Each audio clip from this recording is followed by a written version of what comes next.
Okay, here we go. That whoever was calling Visual Arts Passage right at 6 o'clock must be new to our community. Doesn't draw with us. Yeah, I apologize to you if you're having issues getting into the room. No, we're gonna get started in a second. If you're here to draw with the Visual Arts Passage crew, you're in the right place. Tonight is a special night. I believe we have a guest, Matthew Salacuse, the founder and owner of the Negative Collection, and probably our all-time favorite special guest from the photography world. Is going to be on the panel. I'm also going to follow that up with saying this might be a mature audience warning. It's like Visual Arts Passage neon. Like, no. Subject matters might be a little bit more mature tonight. We don't guarantee language. We just say this whenever we have guests. So just a warning, if you have kids, it might be an earmuff night. Not that we're anticipating anything, but thought I should let you all know. But let's get going. Yeah, we're back. Yeah, we're back. Fire away.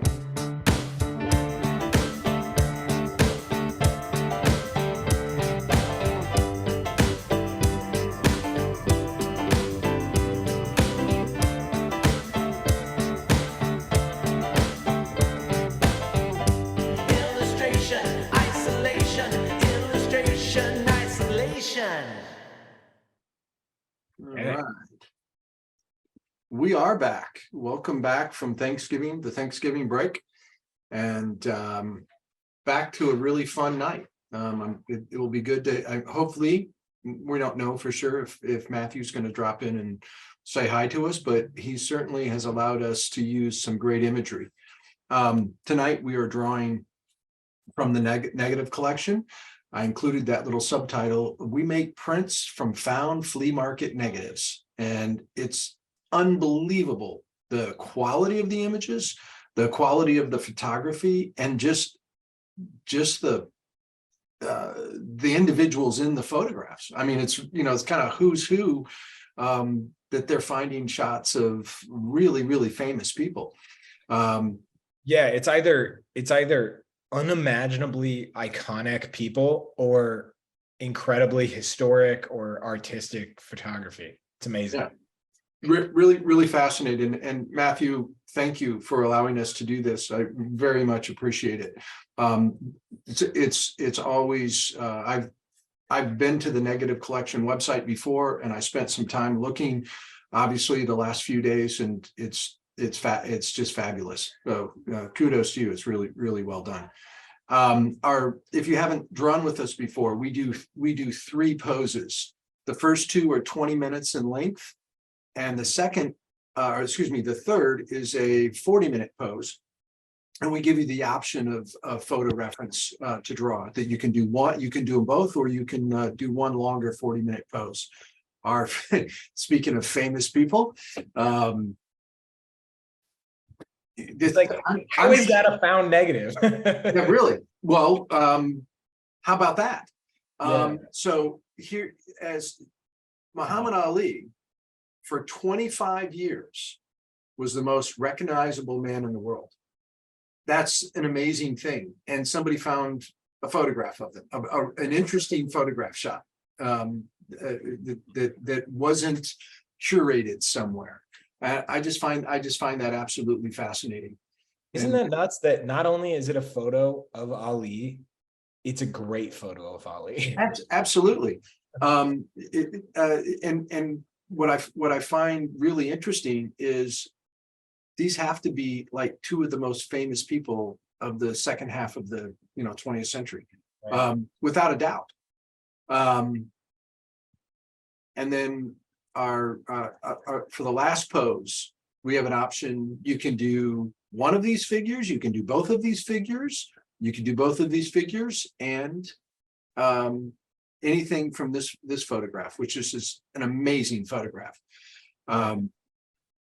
So Matthew, thank you very much. I'm looking forward to drawing. If you have not drawn with us, we post these to hashtag illustration isolation on Instagram. Post them right after you do them. So it could, because at the end of the night, we're going to go through them and look at all the different interpretations of these references. So let's get going. Tim, you got anything you want to say? I'm just gonna say this. I've dropped a link. If you want to join the chat on Discord, follow the link in the chat right there. You can hop on there with us, ask questions.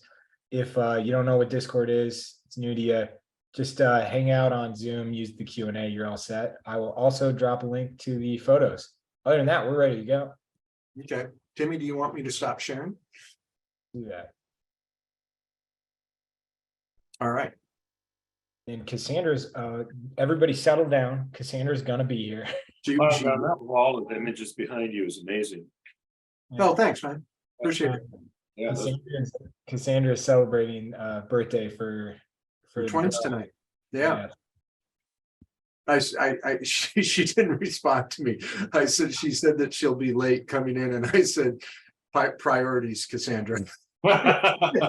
She didn't even respond. That's the best response possible.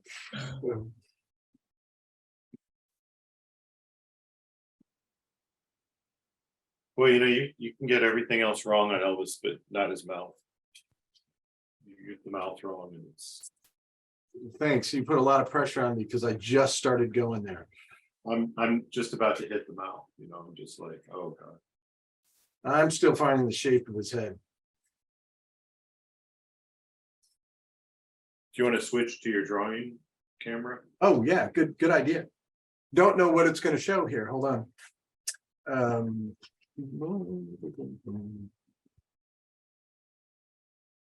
Yeah, how about that? A little bit of a drawing. Oh wow.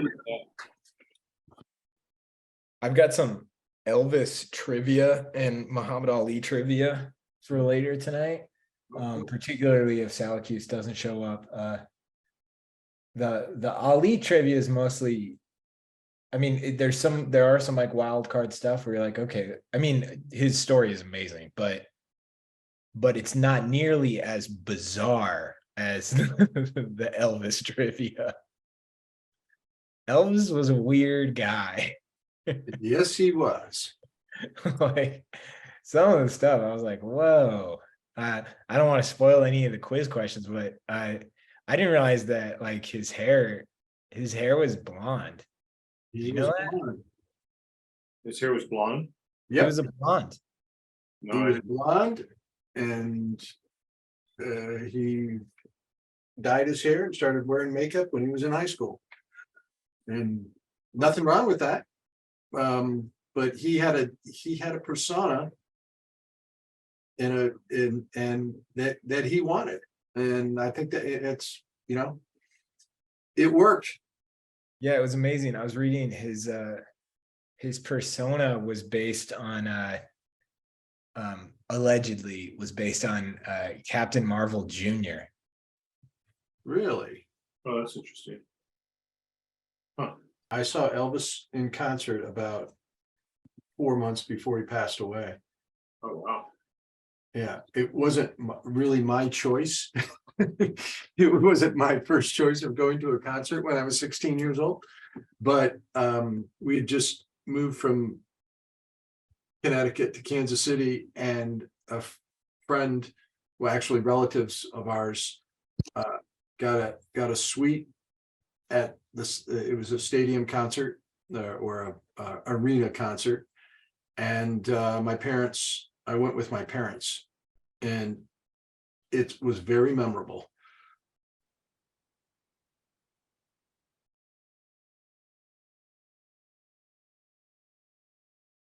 And it's funny how you get this, you forget what great craftsmen and showmanship people have that are so amazingly successful. My wife and I we were in Vegas, and we saw Tom Jones. Oh yeah. I did not want to go to see Tom Jones. I walked out of that. I would have walked right back in. It was one of the best 2 hours of my life. The guy was amazing. He won you over. Oh, big time. Yeah. He was so good at his craft. It just blew me away. My mom saw the monkeys. Oh, cool. She said it was just, I mean, my mom was like, not, she was total tomboy and like was not like the screamer girl that would go to the Beatles or something. And she said it was awful. She said you couldn't hear a thing from the stage. All you could hear were just like high school, I guess grade school, high school girls just shrieking and screaming. Well, that was like Tom Jones. But they were all 60-year-old women. Right? Yeah. Yeah. Yeah.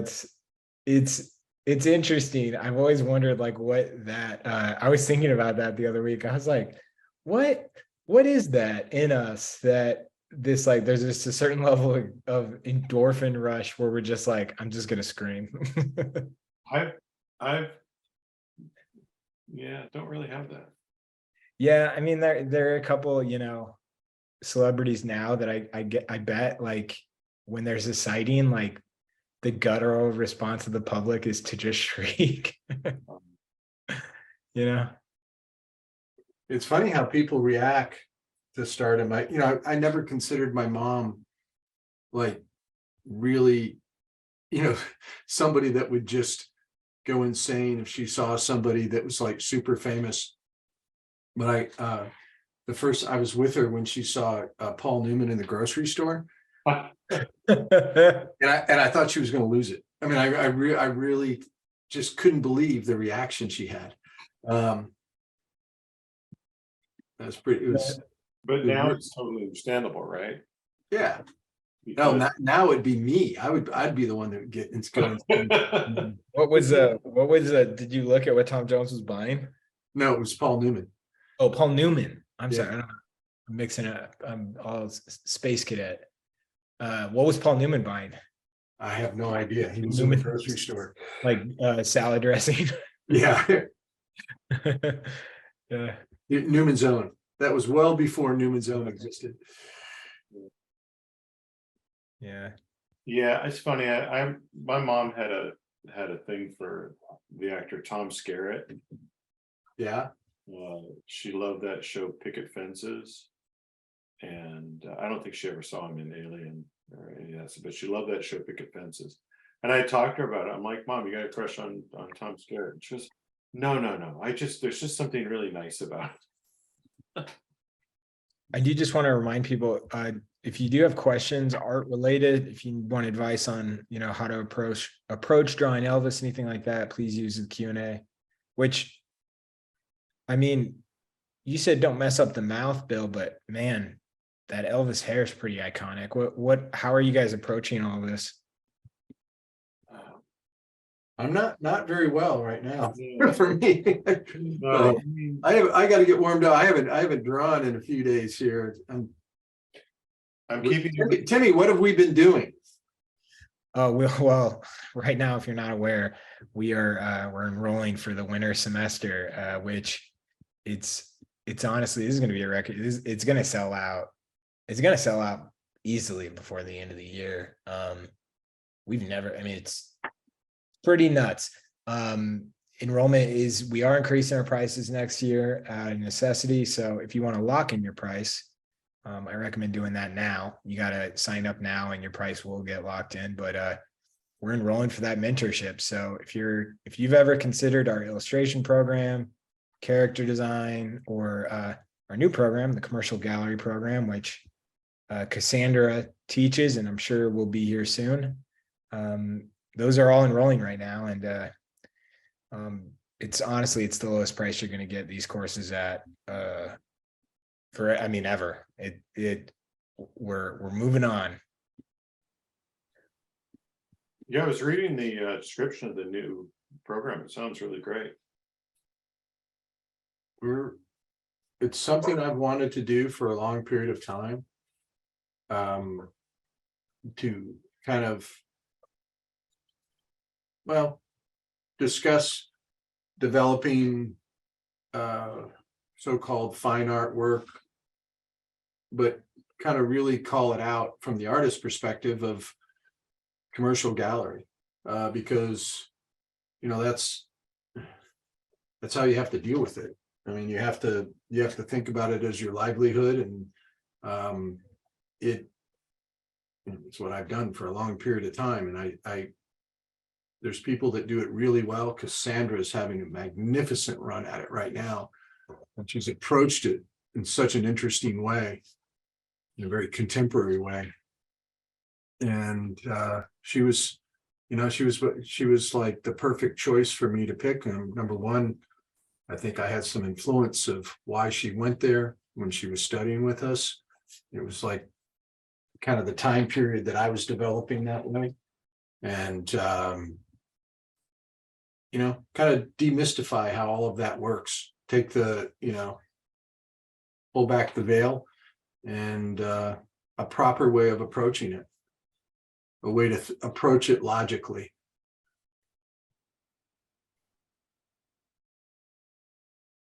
But we've been real busy doing that. I haven't been drawing. So Bill, how are you doing with yours? I'm a little rusty. I mean, I'm keeping That's all right. everything really vague. I just obliterated the top of the head so I can position where the top of the hair is. It was too high. Explain that. Explain what, you know, your purpose for that.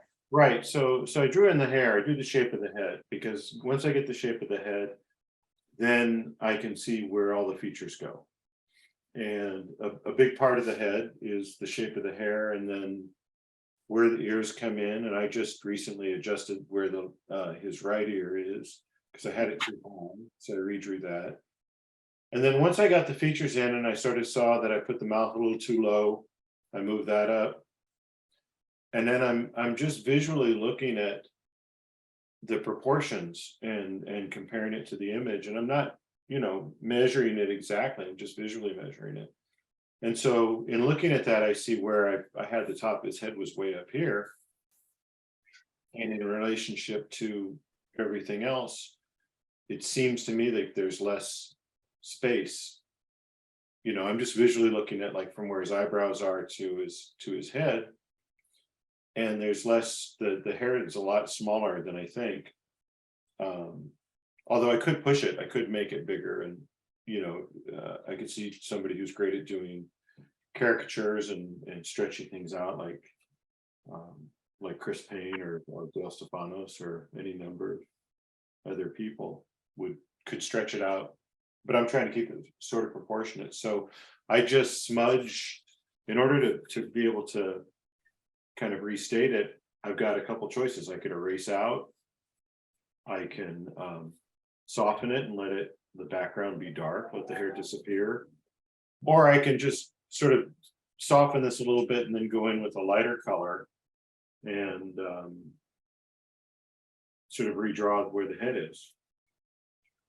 I mean, Bill, I'll add to that, because that's about where I am right now, where I'm considering the same thing. It's one of the things I really like drawing with pastels. Oh yeah. Is that it's like an underpainting, you know, blacking in a painting with oil paint. And you know, you're trying to get major groupings, the shape, major you know, value structure down, and the you know, having the opportunity to black something in nice and loose like this, and then go back and revisit it, you know, and I think that's what Bill's, you know, the power of what Bill's talking about there is like, now you can go back and you can get so much more precise with it, but you have something. If you can get the shape right, if you can get the big shapes in, the structure in, being able to do this, what I'm about to do right now,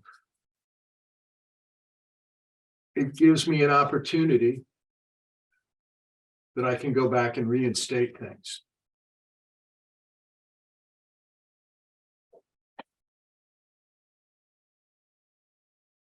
I think part of that's just drawing with pastel, isn't it, Bill? I mean, Yeah. No, absolutely. It gives you some flexibility. And so you can see like right now I'm going in and I'm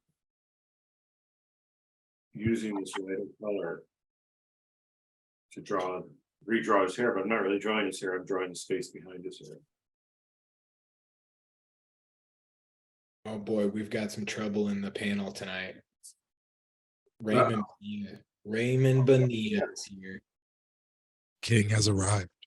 Man, it really drawing. This isn't really, realism isn't necessarily my goal. Well, it's not my goal at all, but I like what I learned from trying to at least get a likeness and try to get something that looks like Elvis or has a feeling of Elvis.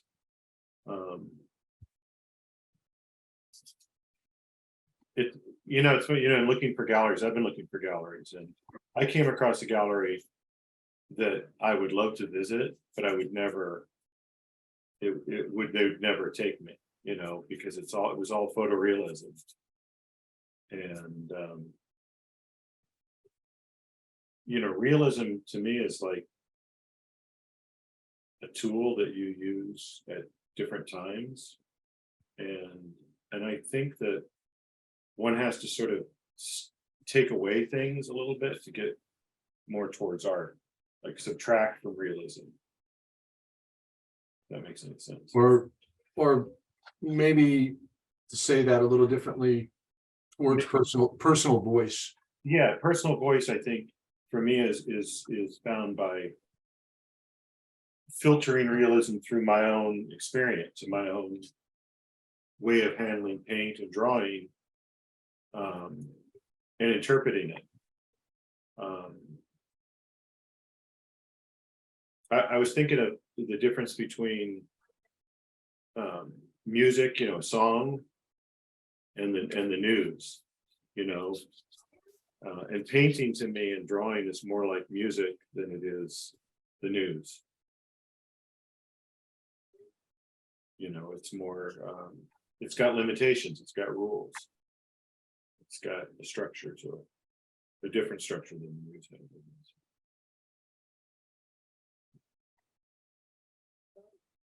That's a great point you bring in, Bill. There's you ever heard of Scott Christensen by any chance? No. He's a landscape painter. John, you ever heard of his? Yeah, I know. Do you know Scott Christensen? Absolutely. Yeah. I'll look him up. So I'll send you a link to his work. He's awesome. I heard him talk once, and he was talking about composing, picture making, and how he felt that a picture for him wasn't an audit of information. Like, it wasn't important that all the trees were exactly in the place that they were supposed to be. Right. And he said that it was more important to him that he captured the way things felt to him, how he, what it felt to be there. And so I love that. I love that idea. It's like, oh no, it doesn't have to be, your paintings don't have to be an audit, Right, of what was there. That's why I thought of the music analogy, because imagine like if you put on you buy music, you listen to a song, and it's just the sounds that you hear every day on the street, you wouldn't be listening to it for very long. Hey, Bill, I heard something the other night. I listened to the Howard Stern interview with Bruce Springsteen. Yeah. I'm not kidding you. You go and you listen to when he is talking about songwriting. Yeah. Just replace songwriting with picture making. Oh yeah, exactly. I can hear that. I can see It is just, it's just so interesting. One, he's obviously a very intelligent individual. But they both are. Howard Stern's a great interviewer. Yeah. And I just had so much fun and got so excited listening to Springsteen talk about it, and me think about the similarity of what he's talking about, designing something. And it kind of just goes back to abstract design. And it's it's just so pleasant to listen to. Oh, that's awesome. Yeah, I'll check that out. Yeah, because I mean, I think of things in painting, like, color harmony, or color discord. And what color can do in a picture to the emotional content. And more than just reporting on what you've seen. Yeah, I know I'm not going to get too far with this drawing, but this is kind of how I start everything. I really like to spend the time. What are you working in tonight, Ray? I'm working in acrylics again on my in my sketchbook. Cool. And so I love watching Ray work, because even if he's working digitally, he's kind of trying to accomplish the same thing I'm trying to accomplish at the beginning. He's blocking everything in. And it's maybe a painter's approach, but I like to think it's easier and relates in a drawing technique. It relates to picture making more than searching and trying to measure in line. I just have a much better outcome with it. Yeah. We've got a new artist drawing with us tonight, and they have a couple questions. Sure. One is why is color not being used? Is it because it's a little cart before the horse? Well, I like to think, shape and value are more important than color at the beginning. Color is something, if I'm going to bring color to this, it's going to happen after I solve a bunch of other problems. And you look at like things you need for life support. A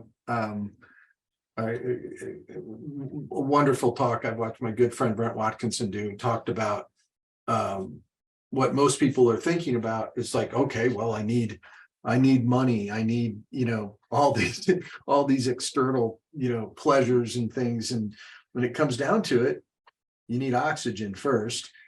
And he had this like very calculated way of going back and really prioritizing what's the most important thing just to sustain life. That's the ultimate Brent thing of being like, Yeah. I'm gonna create a list of things I need. Yeah, it started, of course, with Brent. It started with sex at the top, and it ended up with sex at the bottom. And he kind of did the same thing. With color. He goes, when I'm in picture making, the most important thing to me is color. And he made this list, and he's like, no, that's all wrong. Color. Yeah, because that's all wrong. And so by the end of his talk, the color was all the way down at the bottom of the list. He said that had the least of determining the success of my picture. And I truly believe that.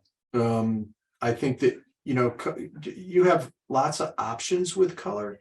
You could do something a number of different ways, a number of different palettes, and make it work. Color is fantastic for establishing mood and emotion, but determining your structure of your picture, I think it kind of happens. It becomes subservient to a value structure, division of space, all kinds of things that are bigger priorities. Yeah. Ray, I've got a question for you. What are you just expecting this to draw itself? What? What? You have the wrong. Somebody asked, is Ray's camera showing his work? Do you want the audience like throwing questions out? Yeah, the audience. Oh no, it froze. Yeah, it just. Oh, did it freeze? I got no respect from anyone. I got it. Just so everybody knows, I got a soundboard. That's amazing. I love You had that loaded. Yeah, that was pretty leading there. Yeah. Yeah, I'm sorry I didn't set up the alley oop on that, Timmy. That is on me. Yeah. Well, I'm trying to. I got the soundboard. Enrollment has kept us really busy, but I have ironed out some time to to rip clips of Rodney Dangerfield and other things to put together what I would call a pretty solid morning radio soundboard. Well, like value, you have priorities, right? So Right. soundboard is definitely one of those priorities, and then all the way on the bottom is enrollment. Right. Yeah, John, you and I actually I'm gonna have to talk with you soon about how much I spent on our trivia theme song. The licensing fees. Yeah. Just so everybody knows, the trivia song is 25 seconds long, and we're gonna listen to the whole thing because we paid for every dollar. Over and over again. Yeah. We're not gonna speed it up, we're not gonna trim it down. We bought the whole thing, we're playing the whole thing. Ray, so you That's have hilarious. you've been chasing your tail with some shows, right? Preparing, correct? Yeah, I'm just wrapped up my my sixth paintings for my sixth show. So I've had 6 shows in, let's see, August, September, October, November, December. So 6 shows in 5 months. Wow. And I currently have a solo show up at a Bend Gallery, which is coming down on Saturday, and I'm about to be I'm in a group show in My Bomb Fine Arts in East Aurora, and then I have 2 shows in December, and then that's it. And I'm actually I'm actually starting work on my solo show, which is next year at My Bomb Fine Arts in November. So I started my first piece. That's awesome. So it's been busy.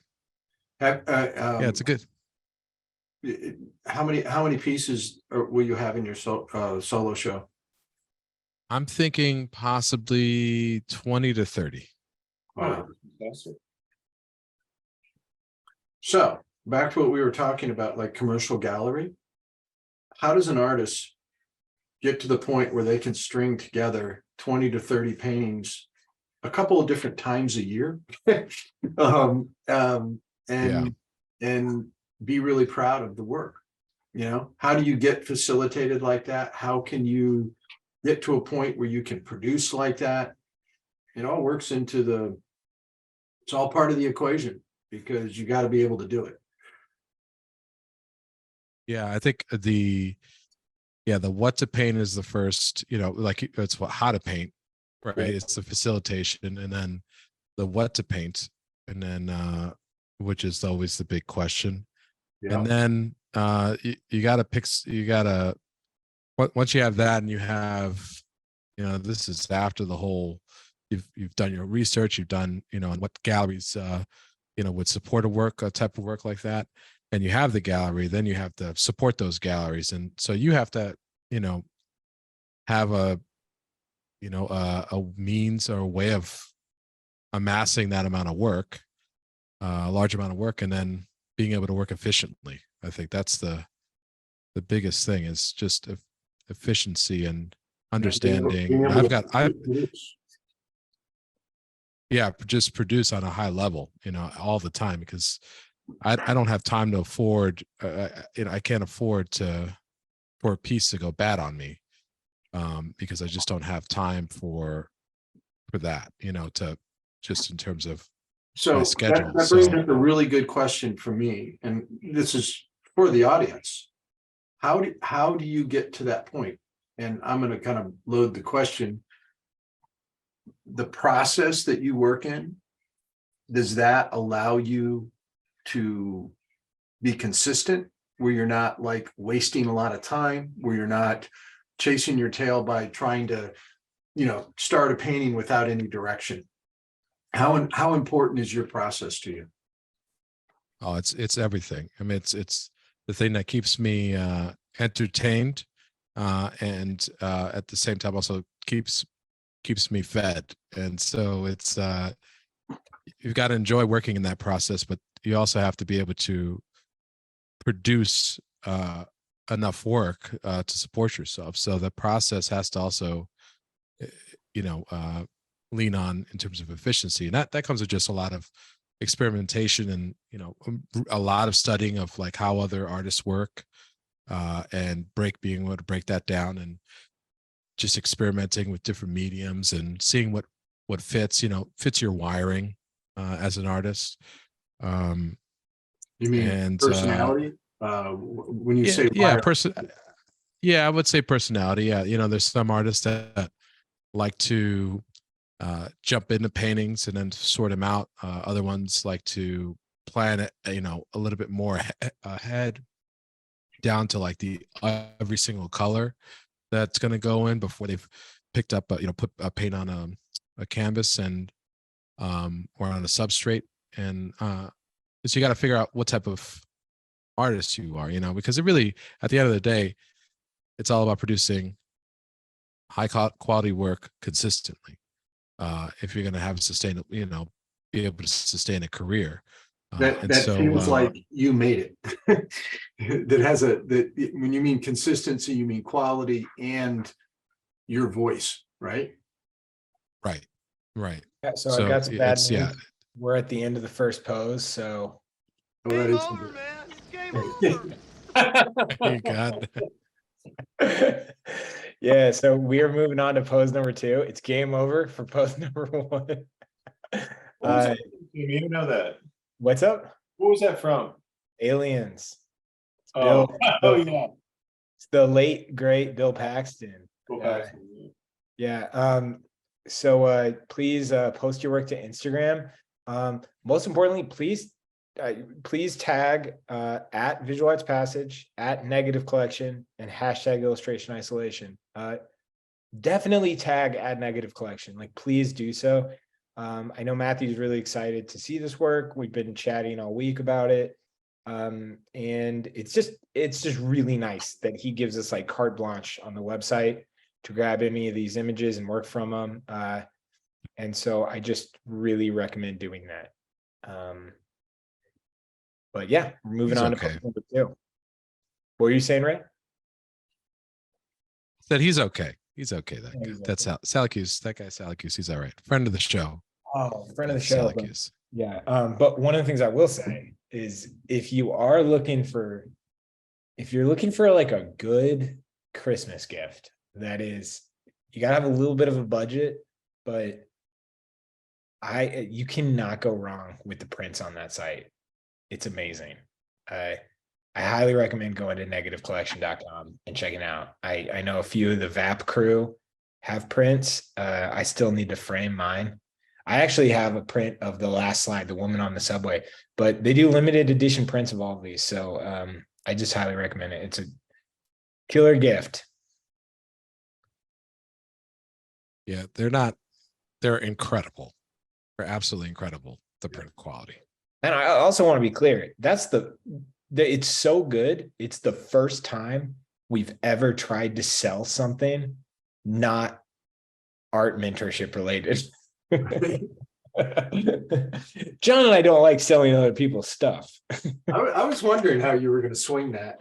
When you started that sentence, I was like, where's he going with that? Yeah.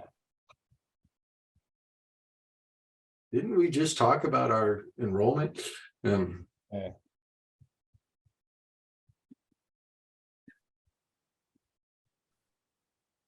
talking about the enrollment, John. We were talking about the tripling of the production budget on illustration isolation. Yeah, what's 5 times 0? Somebody asked, is there a copyright issue with these found images? No. There's actually been some really fun stories about some of the issues that some of the images that Matthew has found. Hopefully we can dig into those if he comes on tonight. I know he's going to come on this month because this whole month is a negative collection month. So get ready for some exciting photos. So I don't want to spoil that answer though. Terry asked that. It's a good question. Yeah, that's actually a really good question. I thought about that question when I was looking at him earlier today. No. This is the ultimate case of I found these photos Yeah. and I've tried to find the owner, the copyright owner. So, Yeah. and he actually has put a lot of effort into it, Yeah. but it's pretty common that, you know, people will find, hey, look, I found this piece of artwork on Instagram and I couldn't find the owner. So I guess I own the copyright to it. Yeah. Yeah. He's doing a lot more work. Yeah, no. Yeah. Well, Ray, do you remember the story I told you about going into a school and teaching Yeah, and seeing a piece of one of my cats that I that's right. Yeah. had posted in somebody Someone else? swiped. Yeah. Yeah, and then title Someone- of the work was myself. You know, That's very meta. Someone swiped Bill, on his first day at his school. Like you realize a student had swiped it him. was hilarious. It was I the thought that- second. I've only been swiped that I know of twice. The other time was I was walking down to Isidoro Street in San Francisco, or Fillmore Street, one or the other, and I looked in the window of this cafe that had some collage paintings hanging. Mhm. I saw a piece that had a section of an illustration I had done for the Examiner magazine, like glued into their painting. And I was like, I was flattered. I mean, it was. That's cool. That's a good attitude to have about it. Oh no, it was, I was what am I gonna do? 20% of your painting is actually my work, or it was such it was a very nice. Bill, I heard a really wonderful story of Anita Kuntz talking about she was out shopping for clothing in Soho, and out of a changing booth, this woman walked out of a changing booth, had a bunch of dresses, and she just had like a strapless dress on, and she had this tattoo on her shoulder of one of Anita's images. Whoa. And Anita, and it was a New Yorker cover that she did, and so Anita just wanted to talk to her and ask her. She didn't care. She thought it was really flattering, actually. And the lady thought Anita was insane. She was like, "Can you stay away from me? Get away from Yeah, me." because like, what are the odds? Crazy lady. What Yeah, are the what are odds? the odds of that happening? Yeah. Yeah, If seriously. I was wearing a shirt and an artist came up, I wouldn't buy it. I'd be like, yeah, right. Leave me alone, please. Yeah. I'd be suspicious, right? Right. That's funny. That's pretty cool. I like that.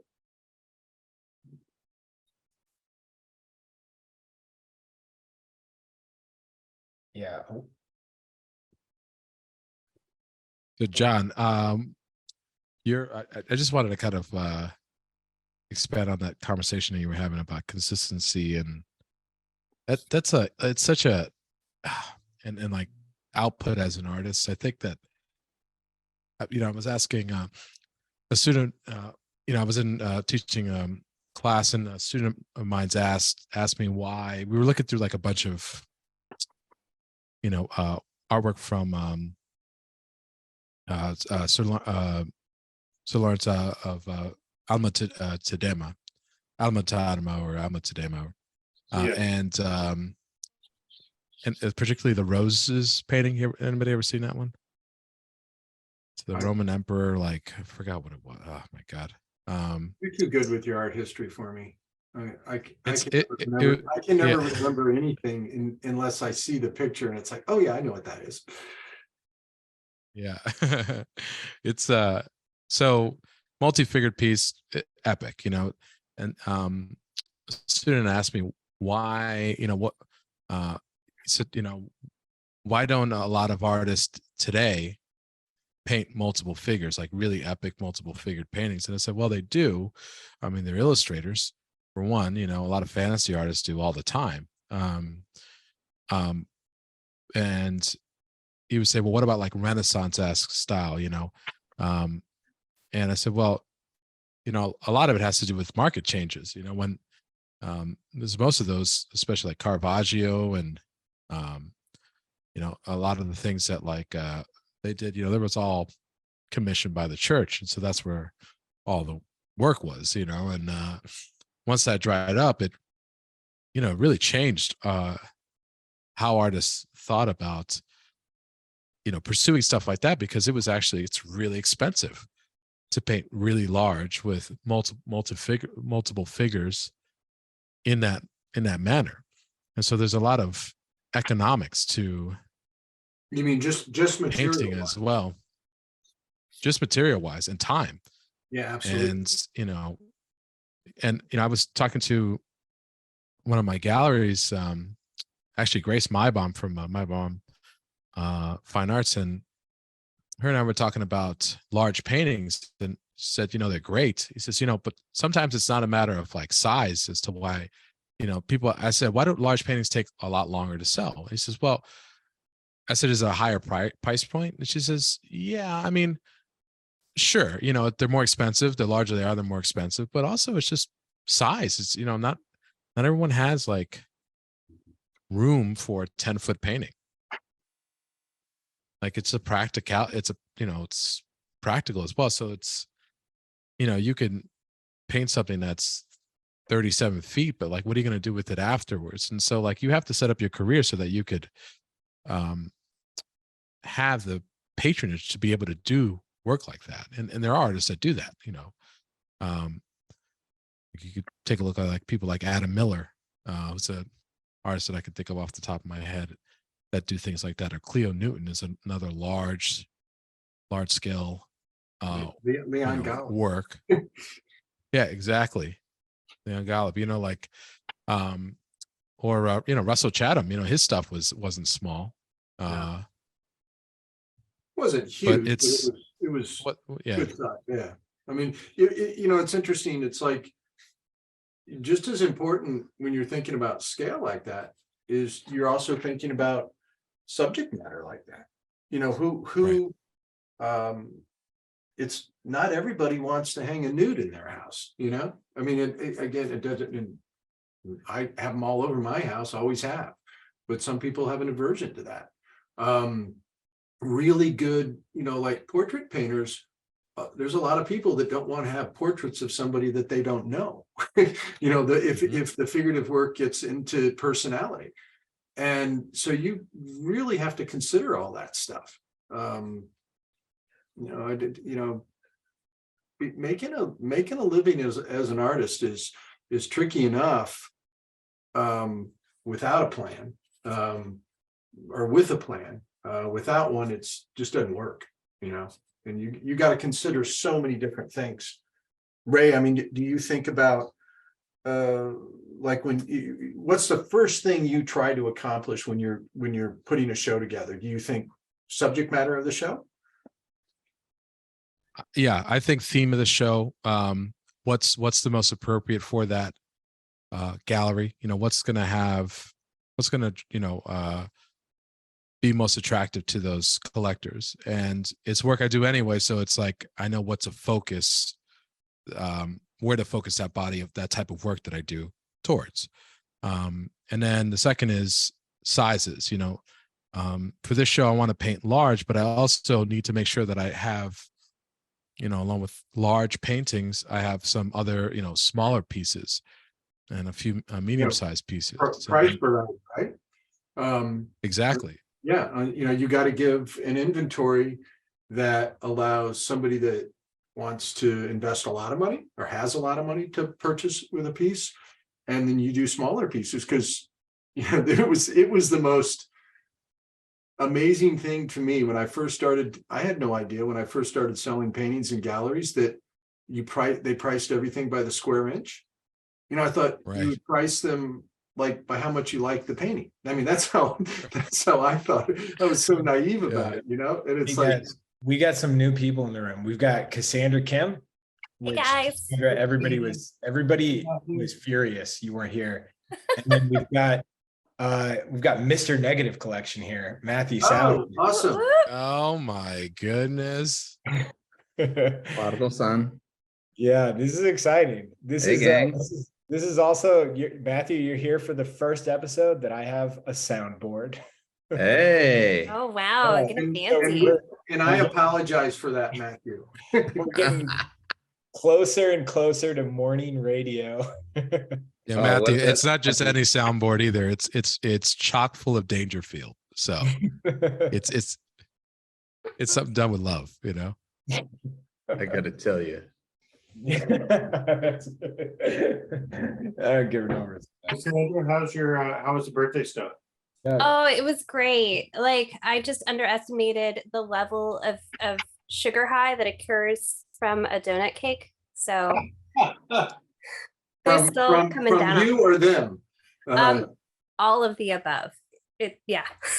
All right, so I just want everybody to know tonight is possible thanks to Mr. Salacuse. Matthew started this project how long ago? Sometime before 2008. I always collected the negatives, but I never really did anything with them Really? until around, I think, 2008, maybe even earlier. Yeah. Yeah. So first of all, thank you so much for letting Thank us you. use these as reference. It's incredible. Yeah, this is it's unbelievable. Got so many questions about it. Yeah. It's Fire hard away. to believe. It's really like I don't even know where to start. But my first question is just like, are you just really good at this or really dedicated to it?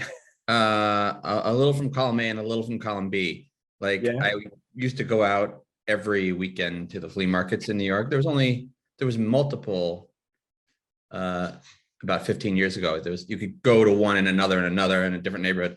Now there's just one because real estate, shut up so much, and they're just like, we just can't afford to give space to people selling dollar trinkets. Right. So, but yeah, I would just go every weekend, twice, Saturday and Sunday, and just buy boxes of negatives and then go home. And then that's when the work started. Yeah. So Yeah. you were just like digging through them at home. Pretty much. Yeah. Yeah.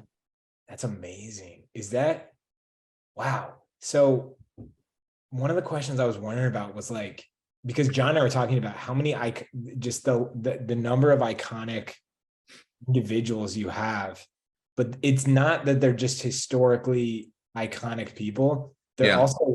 also great photos of. That's what's mind blowing to me too, is how they got there. But like, things are lost or stolen every day or misplaced. And where do those things end up? Yeah. In the trash or in a flea market. So yeah, that's what I do. Yeah, like I was sending you, so some people don't know my dad traveled with Jacques Cousteau, and I was sending Matthew some of the slides. Can and I you was show like, some of those from your screen? Because they're pretty great. Yeah, I'll grab some, yeah. But I was like, yeah, this is how it happens. Like, my dad died, and then like I get old, and then I end up, at some point these slides end up somewhere, and somebody's like, damn, where'd this photo of Jacques Cousteau with this short, bald Italian guy come from? Those photos are so amazing. Yeah. Well, that was the interesting thing about it, that your dad was such a good photographer. He became a really good Some of photographer. them, yeah, some of them are, and then some of them you're just like, he was just following the cameraman. He was just Well, he was a smart photographer. yeah, he was a smart photographer. Yeah. There's an expression in photojournalism. The secret to photojournalism is F8 and be there. I like that. That's good. Here, I'm So gonna- Matthew, so you mean it? So the people that you were acquiring these slides for weren't like these, They were not high-end, dealers. No, art- they're not dealers. They're guys who are Yeah. selling wrenches. And they just have a box of slides or a few here and there. And, sometimes they know what they have. Most of the times they don't. And they're just like, they're happy to unload this box of slides or negatives to me. What was the first slide that like you discovered that Oh. suddenly realized that this was the thing that you really had to pursue or look Okay, into? so great question. So collect photos. They're all over my house, photos everywhere. And I found this one slide and I showed it to my girlfriend at the time, became my wife. And I said, this is amazing, right? She's like, yeah, I'd love a print of that. And I was like, oh, okay. So I made a print and she hung it on her wall at her house. And all her friends came over and were like, what is this? Like, Matt found a slide. They're like, can he make me one? And I was like, oh, people want these. And then I started just selling them. I'm going to see if I can get it. It might be in my kids' room. I'll be right back. Yeah. I love this. See that, folks? He's gonna wake up his child Oh, for us. See his priorities, Cassandra? Yeah. I chose Yeah, you donut see cake and his- twin. yeah. Matthew chose his soundboard Timmy. You know what I like about this is like, this is way better than Storage Wars. You know, Yeah, it is. this should be like a Oh, I love that Discovery television show. Yeah. All right. So I'm gonna fly through these because they're way less interesting than what Matt's gonna say, but it's really special to me, and I got a kick out of it because it totally reminded me. Because so John sent me a bunch of his slides this week or last week to scan them, some of his artwork, and I'm like the scanner, the slide scanner plug for 35 millimeter. And so I started scanning some of these photos for my dad. I've got like a chest of them. And so I keep finding, this was a new photo. I'd never seen this one I before. love that. Yeah, I found this week. I haven't seen that one either. That's terrific. Yeah, it's really cool. My dad was just up on this mountain peak with a bunch of Frenchmen. It looks like Yeah. Andy Warhol. It does. He thought that Andy Warhol was on the peak of this mountain. Honestly, Bill will That's never because know. it was. Yeah, like for real, like he was traveling with John Denver and like Ted Turner, like Oh my gosh. could have been. Yeah, some really cool shots. So I love that one. One of my favorite drawings was Yeah. that one. This is my dad, the short, bald Italian man. Oh, that one too. I love that with the wet seal. Yeah, Go back to the shot of your dad. yeah. God, Very you're, cool. you're such a great looking guy. that shirt. So clean. Yeah. So clean. Guy on expedition too. But yeah, I just love this stuff. Oh, Aww. It's fun. It's pretty cool. And you know what's That's funny pretty is during that time, I didn't tell you about this, Matthew. During that time, my dad had a small print shop in Kansas City. It was going out of business because they invited him to travel they basically were like, this guy from Kansas City is fucking hilarious. Like, like, why does he like us so much? And they're like, you should come on an expedition. You seem like a good time. And he went to Brazil with them for 6 months. And Wow. during that time, he drove one of the FJ cruisers down there, and just his business was just in shambles. And by the end of it, they were like, this guy has got to be a really successful businessman for him to be able to leave his business alone. And they were like, we need a new CFO. They asked him to be the CFO. He became the CFO of the Cousteau Society. After leaving a What? failing What? business in Kansas City. Yeah. And he was like, I learned he's like, I learned finances on the Amazon. Wow. Yeah. Unbelievable. No, but I want to see what you've got. Oh, Yes. Amazing. Oh, wow. Wow. Yeah, that's I love that Okay, shot. yeah, that's awesome. the tan line. Oh my gosh, I love it. That's the one of my first choices that I put in to Wow. draw. Really? Oh, yeah. That's The original 10 that I sent, that was one of them. Oh, that's a good choice. So that's an airplane right there. So she's on an airfield. What? Oh, wow. Yeah. That is so cool. Yeah. That is so cool. Do you How have much- any idea when that was taken? What year? I can judge by the writing on the outside. If people leave notes or the brand of the film, you can look it up. This was late 40s. That's Could have amazing. touched 1950, but I don't think so. Wow. Yeah. Before sunscreen. Yeah. Yeah, how much like do you just stare into these photos to find little details to try, like, have you done some incredible detective work to figure out the Yeah. story? Yes. Sorry, coming back. Yes.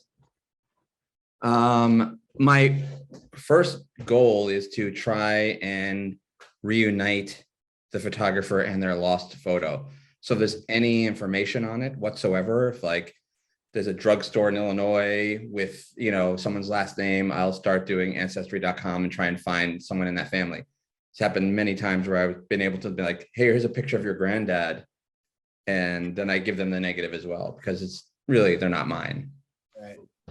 That's very cool. That's cool. That's wonderful. What's the best reuniting experience you've had? I found some pictures of Leonardo DiCaprio, like from he made a movie. What was it? It was Basketball Diaries, Yeah. probably late 90s, and he's like he's wearing a shirt with nothing underneath, just like a shirt like this with bare chest, and he's like smoking a cigarette. It's like a really cool picture. It might be on the site, and I saw that one. That is a rad shot. yeah, so someone reached out and was like, I know this photographer. This is and I tried to find, that's it. But there's other ones where he's smoking and flicking a cigarette. I found like a pack of these, yeah. And there it has information there about it. So the photographer's name is Alexi Tan. I didn't know that, but this huge photographer that I respect, Stefan Sednawi, who was like a big time director in the 90s. He was like, this is a friend of mine. He shot these. And I sent it to him, and then he sent it to Alexi. Turns out Alexi had a storage unit that his credit card defaulted on. And after 3 months of defaulting on your storage unit, they can sell all your stuff. And they just sold it to some guy who picked it up for nothing, and then ended up at a flea market. Wow. So this guy was so thankful. I also found some Wu-Tang negs too. of his. What? Yeah. For real? Oh my. Same photographer, yeah. Those And I was are able not to give it back to him as well. really. Yeah. Well, like, what was it? I mean, obviously he's appreciative, but what was his reaction of you finding him? I never spoke to him. He never contacted me, but Stefan Sednawi, who's the guy that I looked up to as a young photographer, was like, he's very happy. Thank you. And that was enough for me. Oh, yeah. Yeah. That's so wonderful. You're like the finder of lost loves for negatives. Yeah. Oh, that's really nice. Look at that. Look at the eyes on your Ali there. Oh, thank you. Wow. Yeah, I was trying to decide whether I should do the whole head because it's such a great shape, but I wanted to just, Yeah, the face is so expressive. yeah, just try something different. And it doesn't, Yeah. I don't think it really looks like him, and there's things that are off, but it's fun. Yeah.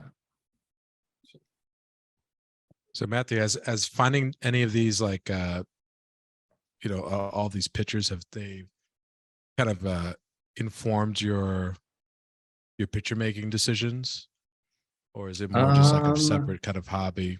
It's kind of separate in my mind. I do come from like a documentary background, so being able to touch a piece of history for me is important. Like, if I didn't collect these from the flea market, they're going in the trash. Like the next thing is the garbage heap. So I feel like I've added to the culture of photography by saving like relevant historic images in some way. I mean, I found 2 separate times I found Martin Luther King negatives. Wow. Wow. Yeah. Wow. This one I love, the one that you're doing. The 2 women. Oh yeah, it's such a beautiful picture. Yeah, to me, they're almost like twins. Yeah.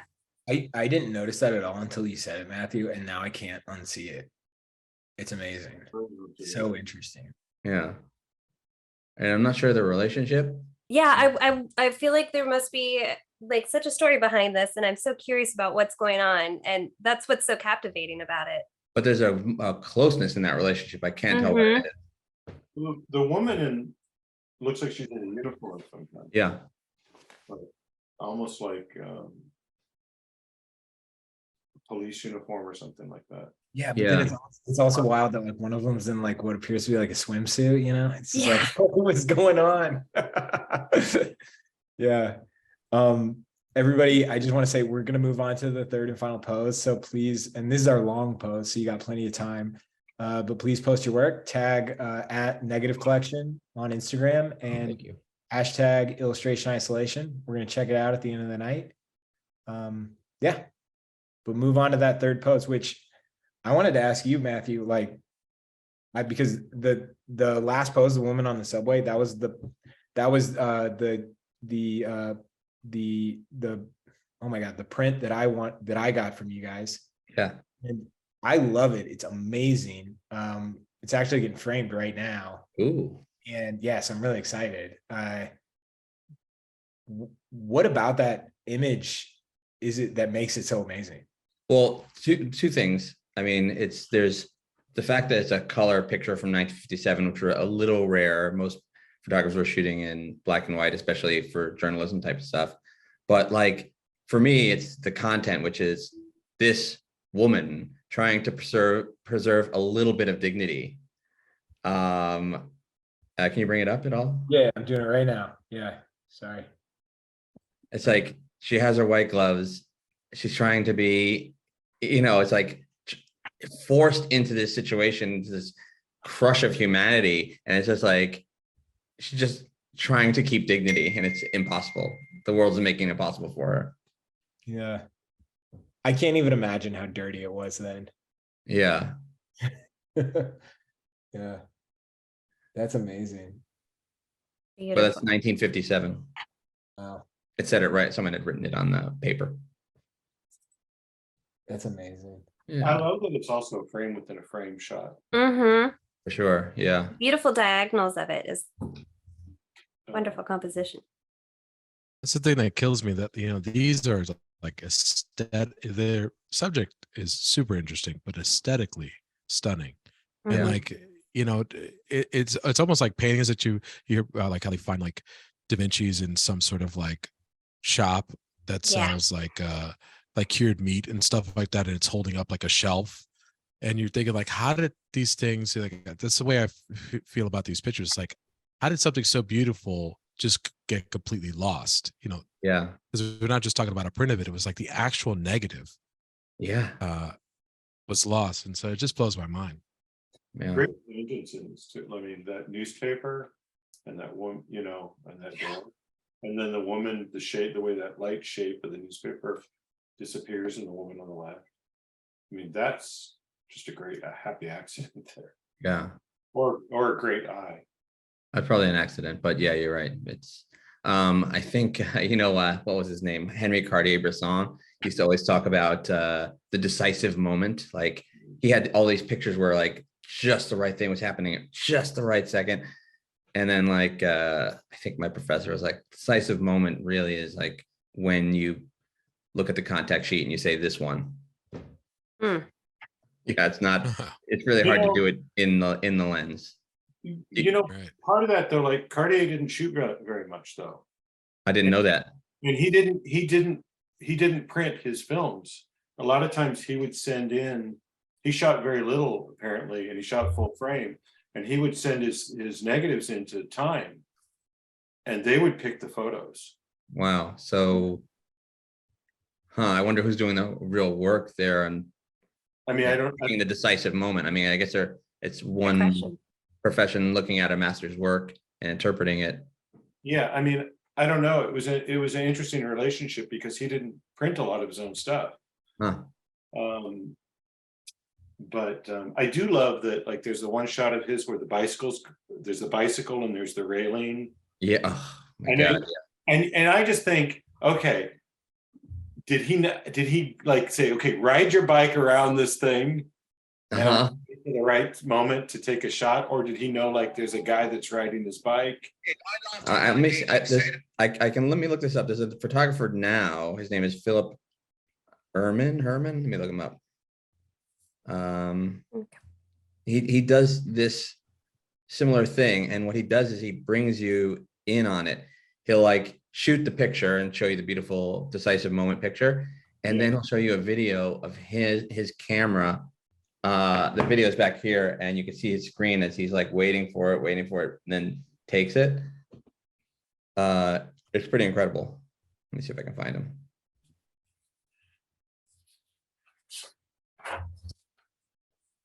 No, it's not coming up.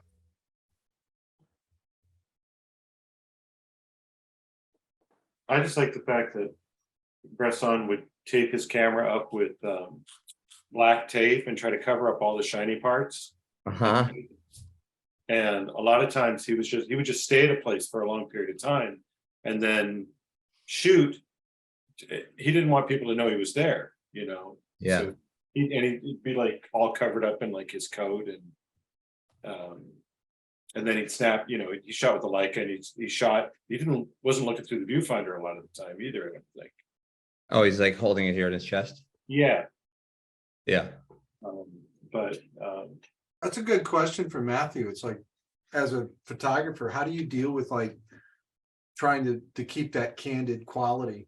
Are you trying to surprise people? Are you trying to catch people off guard? I mean, Well, it's a good question. When I'm shooting professionally, the subject knows what's happening. We're in a situation where they've agreed to be photographed. But on street shooting, no holds barred. You catch people, you know, in off moments or whatever it is, or they don't know. Everything is on the table for that. And I would invite you to look up Bruce Gilden, Bruce Gilden, one of my New Yorker heroes. Whoa. Yeah.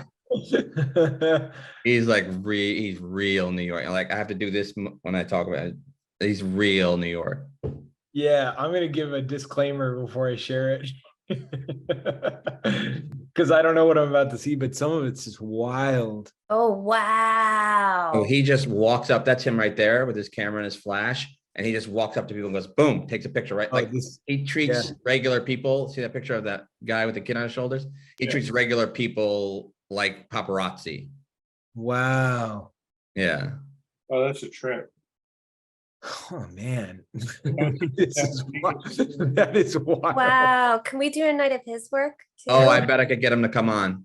Oh my He's a gosh, character. because I'm in love with these people that he's picking. Like, what faces? Yeah, his language is not safe for work. So there's a warning.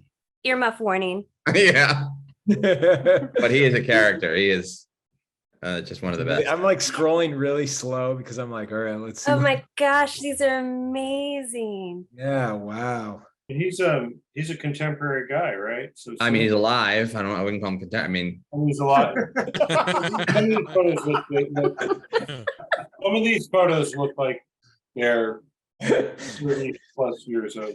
Well, it's oh just yeah. those Yes. faces he's finding are amazing. That's amazing. That's incredible. Yeah, I guess he's not dead.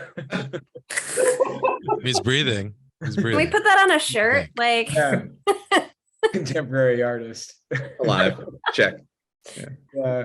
Oh man, that's wild. I one of the things I was gonna ask, so have you tracked down certain, like I was thinking of like the Joan Rivers photo shoot. oh, that's Like such that was a photo shoot, right? That wasn't. Clearly, it felt like People magazine all over it, right?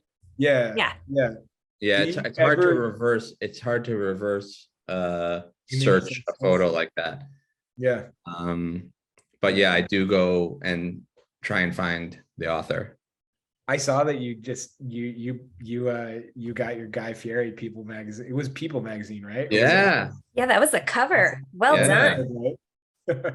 thank That you. was amazing. I love Guy Fieri. You do? Yeah. He's a total character. He's a real character. He's a not safe for work character too. In yeah. real life. Yeah. I think that I think he's used as the punchline to a joke often, but I think he's got like good energy. Did you hear that comedian? He was like, yeah. Oh people yeah, think- how he's like everybody shits on Guy Fieri, but He's but like, like low key, he's like the most genuine and like generous. Oh Like gosh, during the pandemic, he took care of so many people.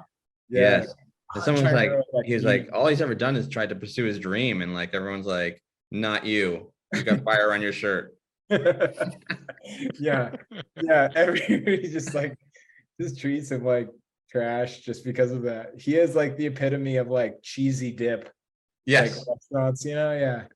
Which I'm pretty excited to see. Sam Morrill's literally doing a show down the street from me. And you're gonna go? Yeah. Oh yeah. Oh, I'll tell him you're coming. No, he's not gonna care. They'll say You don't hi. have to tell that. I'm sure he's got like, I'm sure that there's like, whenever he does a show in any city, there's like 50 people that are like, hey, my buddy's in Kansas City. My buddy's in Kansas City and he actually lives near the strip mall that you're That is doing a the show total at. valid point.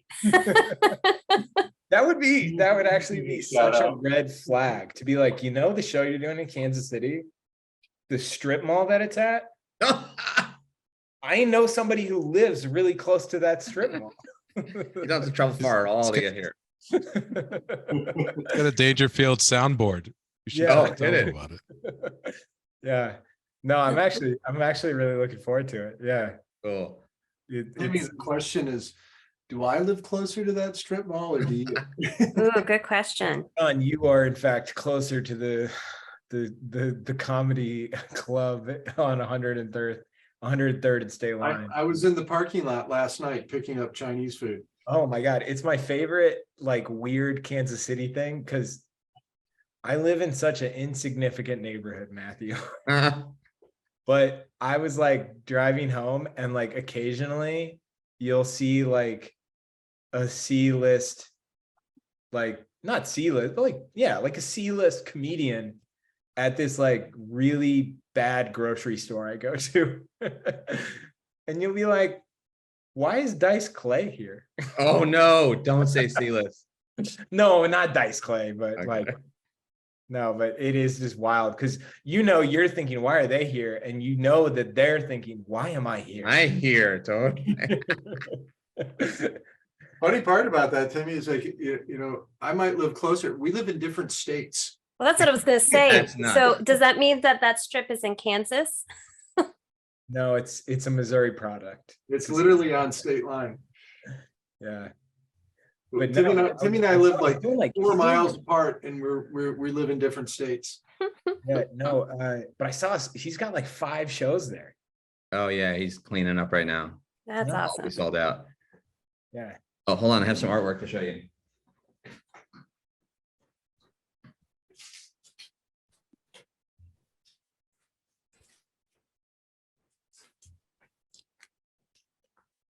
Oh, good, you got it. Thank you for this. It's That's beautiful. That's killer. Yeah. Sam gave me one of my better compliments the other day that I've ever gotten. He was like, I've been photographing and doing video for a bunch of comedians and like they're shooting their specials and like doing skits a lot. Like I'm doing a lot more video with comics now. And I'm sort of making a name like so the way I did in photography. So Sam comes back from a trip and he's like, yeah, I just got harangued by this photographer in Toronto. I was like, oh yeah? He's like, yeah, he kept saying, I'm the Salacuse of Toronto. Is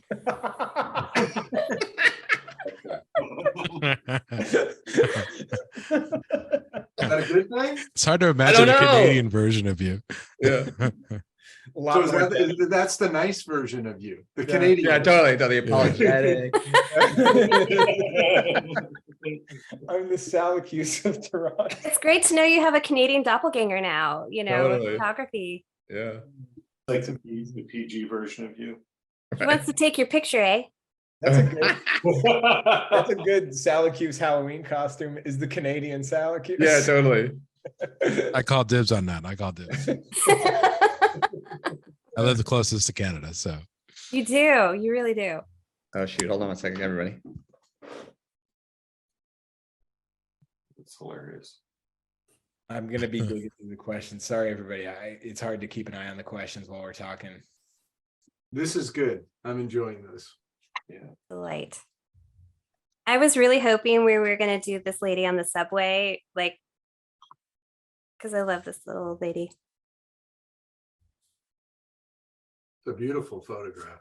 Yeah, It it's, really it's is. also it's a really large print. It's amazing. It's really beautiful. I'm gonna say this while Matthew's gone. I really do recommend, like, if you've got the budget for it, it's a killer gift, and the prints are really nice. I John- know. I was looking through all of them. I like I was dream shopping looking through all those prints. Yeah. Yeah, they are very nice. I recommend it. If you're on the fence, just do it. After you enroll for the winter semester at Visual Arts Passage, buy your negative collection print, please. After you sign up for my Well, the only class, then you reason- can get one. Yeah. The only excuse we want to hear about not buying the negatives is we spent all our money at Visual Arts Passage. Yeah, if you have any money left over. No, I'm just teasing. They're actually it's really cool. There's only 10 prints of them. So it's a it's a truly Oh, I was limited wondering what the print. run was. Yeah. Yeah, like I have the woman in the subway and it just says like 7 of 10. And you're like, that's amazing. Wow. That's cool. Yeah.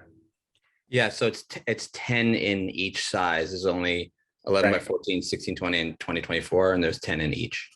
Yeah. And then I'd never make a print from the negative again. Wow. Yeah. Put it in a vault. Hold on, I have to look at something. Hold on.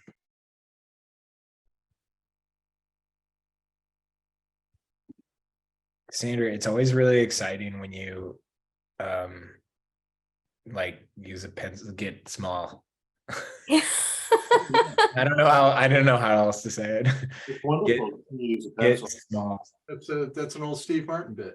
Get small. You Yeah. want to get small? Small. Yeah. And then I have a bunch of leftover pencils from my girls' school gear. So like this is like a huge pencil. It's like super thick. So I feel like it makes my hand look even smaller. It kind of does. Now that you say it. Like, look at this. Yeah. It's so you can grip it better. That's It's what actually, Donald Trump claimed. He was using big pencils. yeah. It's really nice actually. I recommend it for drawing. Funny. Like, hey Siri, how tall is Cassandra Loomis Kim? Cassandra Loomis Kim is 3'2". Oh, my phone heard me off to the side. Yeah. Yeah, Yeah, right. 2'9", Everything's 2'9". small. I would be know. terrified if she actually knows my height. Ray, are you all dug out from that crazy snowstorm? The snow is pretty much melted. Wow, that was so much snow. Yeah, it was. I was really It hoping lot. they would dig the Bills out to get to that game, and then the Bills would lose, and the whole city would be like, "Sorry, you got to get your own. You're gonna have to get back into the city on your own." Did Why they would you hope win for a or Bills lose loss? in Detroit Bills after are all awful. that? No. Oh, they won. They won bigly, and then they won again. They're gonna win tonight. Are they playing tonight? I don't know. I don't watch football. Yeah, Yeah. they're playing just right feel like- now, John. Anything related to that Buffalo snowstorm, we're like, and the Bills are going to play in Detroit instead, and then would flash and show the Buffalo Stadium, and then then I became invested, and I didn't even I wouldn't care normally, but now I'm like, did they win? How did it go? So Yeah, I Matthew, know. think Well, you'll you know, have they had to- the. Go ahead, Matthew. No, I was going to say, so John has had me on this kick with, I've been scanning his slides Wow. from his artwork. And then I was telling a buddy of mine of our family, like, I've been scanning all these slides, and he's like, "Oh, I've got all this old photo gear we need to just throw out. Do you want it?" They were going to throw this away. That lens is very valuable. The body is so-so. It's at an M3, Mhm. but Yeah. the lens is very sought after. Yeah. And so I've been taking photos all like since Thanksgiving. I've been taking family photos with it for fun. Really? And I wanted to go get I was telling John about it. I was like, I went to go get the film developed, and there's like, you know, especially in Kansas City, there's like only a couple spots, and there was like one in Midtown. And I went and I was like, I felt like I was like getting my wand, like with Harry Potter.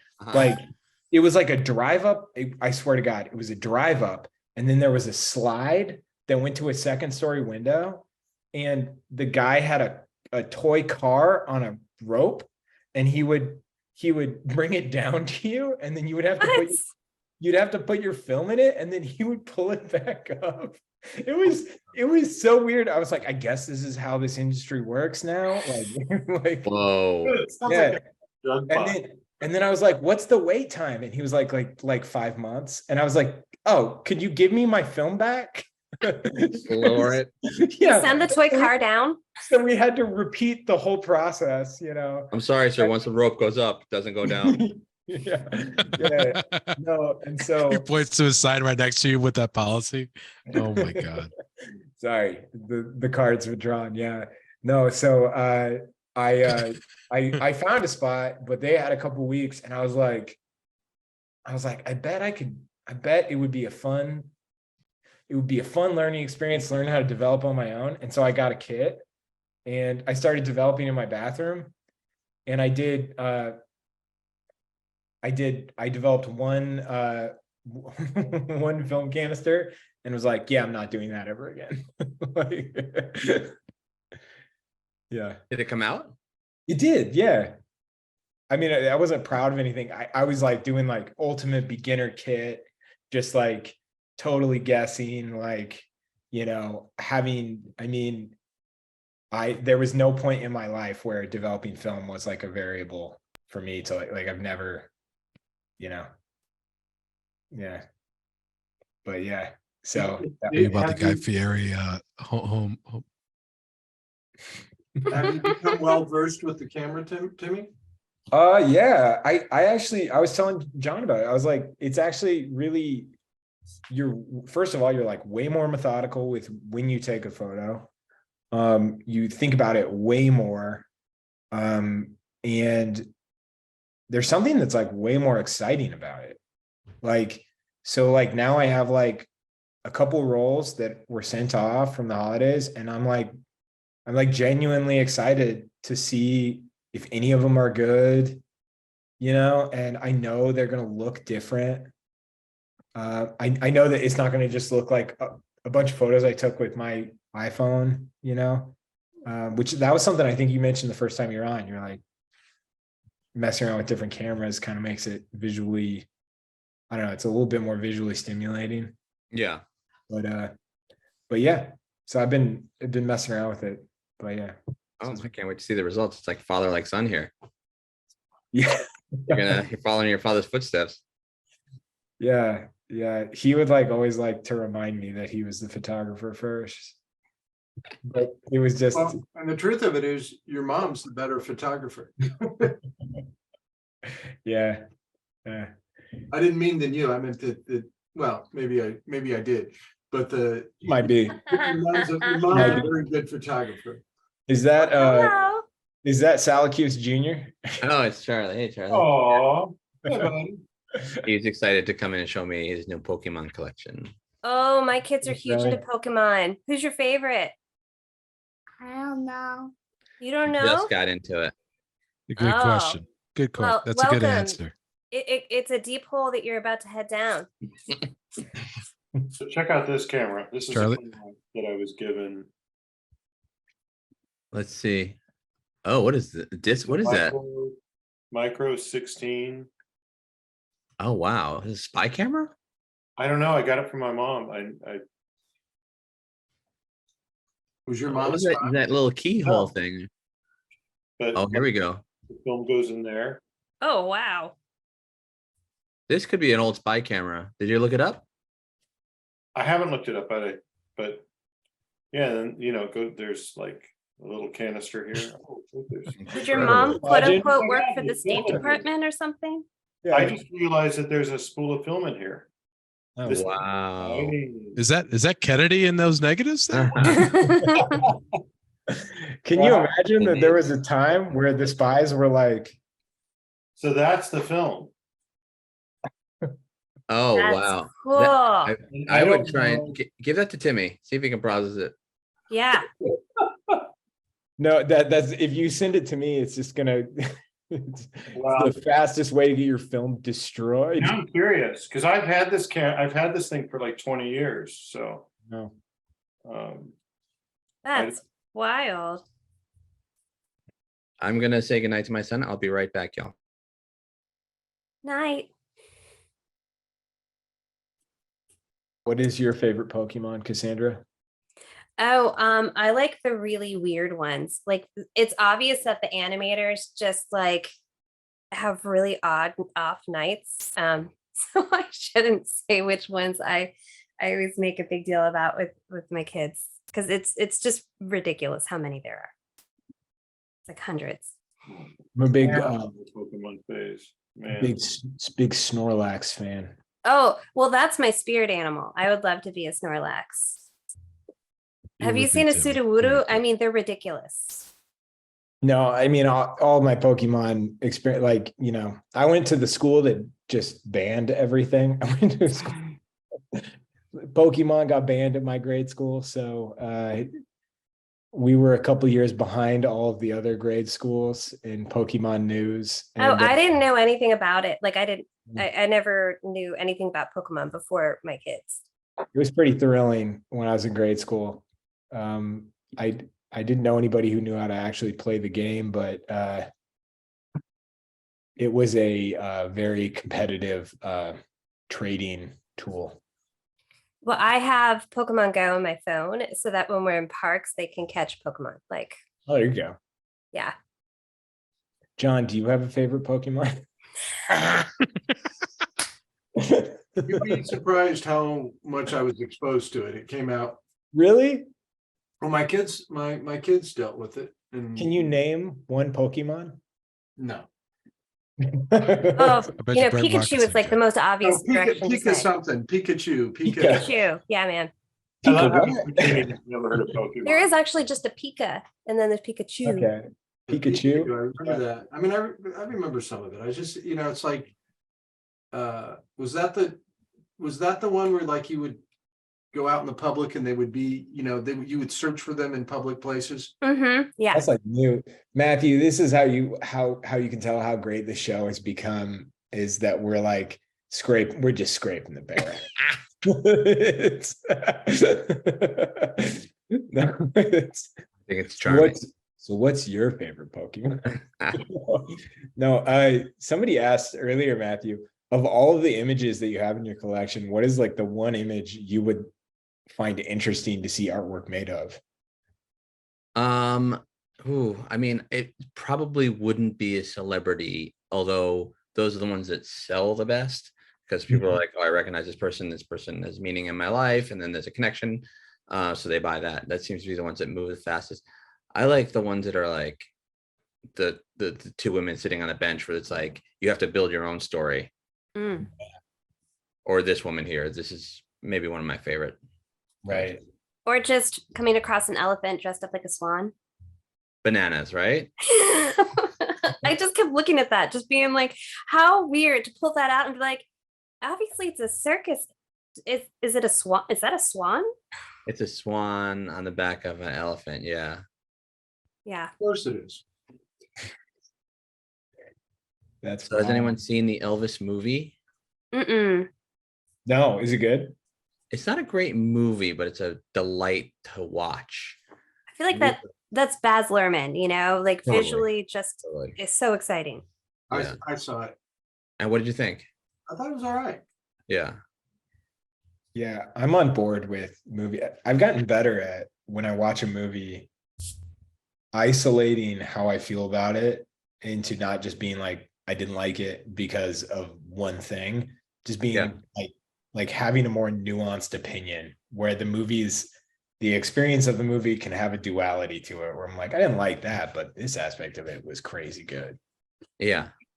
Which Baz Luhrmann does that for me all the time. Totally. Yeah. Like, yeah. Cassandra, that drawing you're working on, you really captured how fragile this woman is. But I'm fascinated by how tiny she is. Like, Yeah. she comes up to like her hair is rather puffy and it comes up to just like his back. Yeah. When I first saw it, I kept thinking, is that like a young, but I knew the time would be all wrong, Ruth Bader Ginsburg. Oh my gosh. It has that kind of very similar quality about the. Yeah, photo. like this is not a lady you want to cross. Like I'm assured that this lady could take me down. She In a looks heartbeat. exactly like my grandma. Oh, Really? Yeah. And my grandma was not a pleasant woman. She was Right? a intense person to be around. She was like, get Tony Soprano's mom and like ratchet it up. Like, How many times? Because I met your grandmother many times, and she worked at the print shop. she answered phone calls while he was in Brazil, and Yeah, and she would go, She was tough. they'd go, hey, I'm calling for Tim Trebon, and she go, I don't know where he is. He never tells me where he goes. That was like her go-to. She was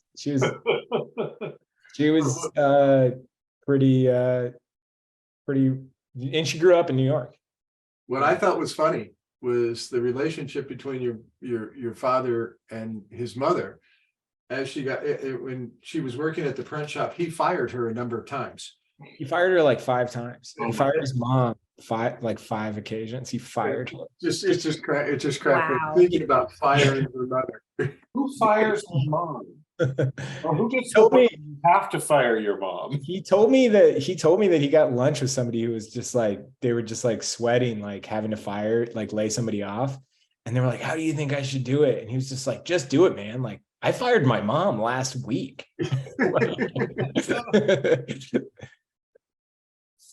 Yeah. I mean, how old were you were you born yet when your dad went off to Brazil? No, I was not around. I was when I was born, my dad was in Papua New Guinea. And Wow. yeah. And he had a situation, his like Papua New Guinea story that was really great was he was with Jean-Michel Cousteau, so Jacques' son, and they were in a Land Cruiser that couldn't go below second gear or it would stall. Gosh. And they were trying to, my dad heard that I was going to be born. And so he was like, we got to get to the major city. I got to fly out of here and get home because Timmy's coming early. And which is just a lot of red flags for a dad to be like, well, maybe you shouldn't have gone to Papua New Guinea. Well, I'm prepared to saint your mother. That's where I am right now. I want to saint your mom. Yeah, but he said that he's like, I just did not want this thing to stall again. And so he goes, we're going through these towns and we're going like way too fast through the towns and we're just like mowing through stuff. And he goes, and we hit like a flock of chickens.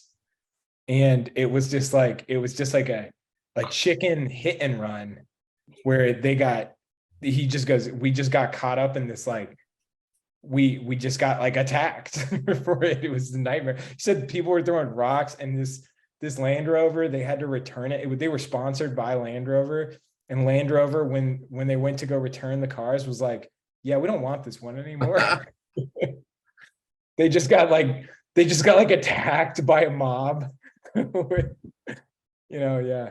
So yeah, he was an interesting guy. Yeah. Understatement. Yeah. So Matthew, do you have any because you found, it's kind of crazy going through the collection, seeing how many people you have found. Yeah. Do you have kind of a bingo game or do you have like a bingo game of like your white whale of a person that you would like to find? No, I don't, because it's so catch as catch can that like you can't even hope to find anything. So like when I find just something that is could be something. It's it's a mini miracle every time. So like I can't have any hopes.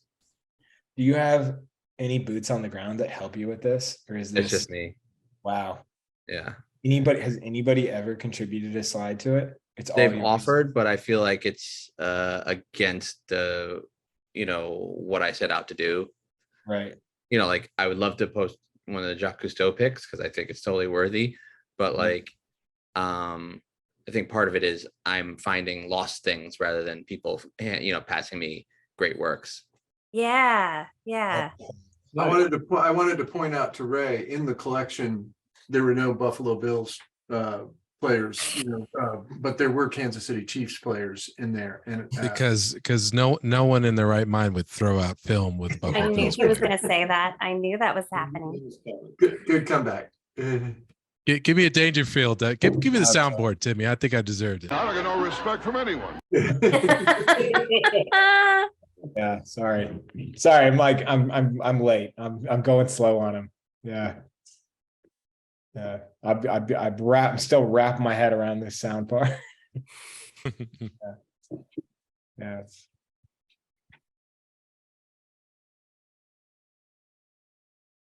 I haven't really paid much attention to everybody's drawings. Yeah. It's Oh, wow. really amazing. By the way, everybody, this is the 5-minute warning on the Nice. pose.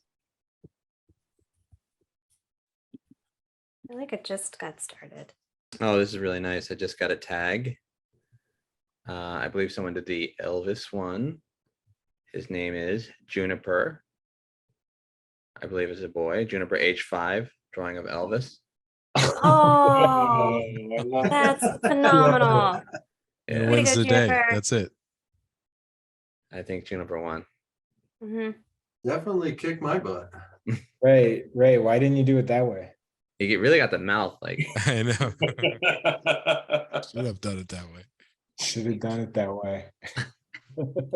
Just say that seeing you draw with a pencil just really emphasizes how well you draw and your facilitation.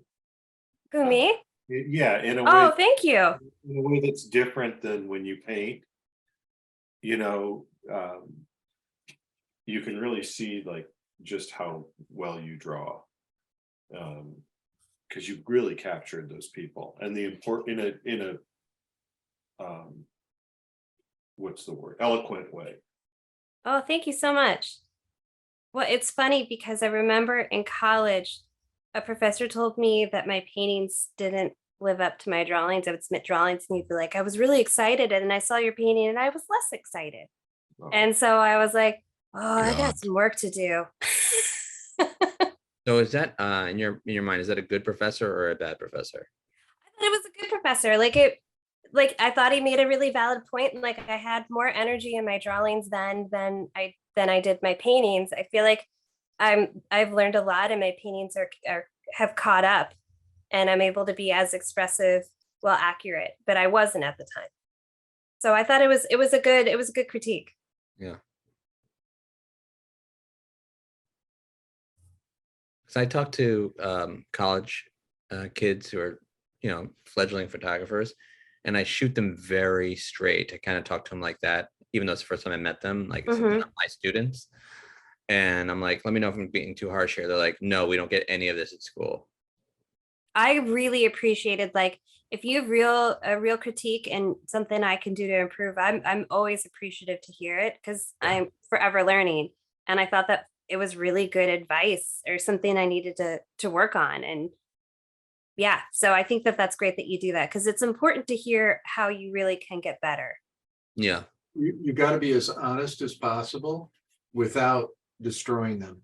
Yeah, you can still be kind Yeah. and truthful. Yeah, but you're not helping anybody by just telling them, hey, that's great, Totally. Yeah. I think I just told my son he lost a baseball game recently and he was pretty crushed.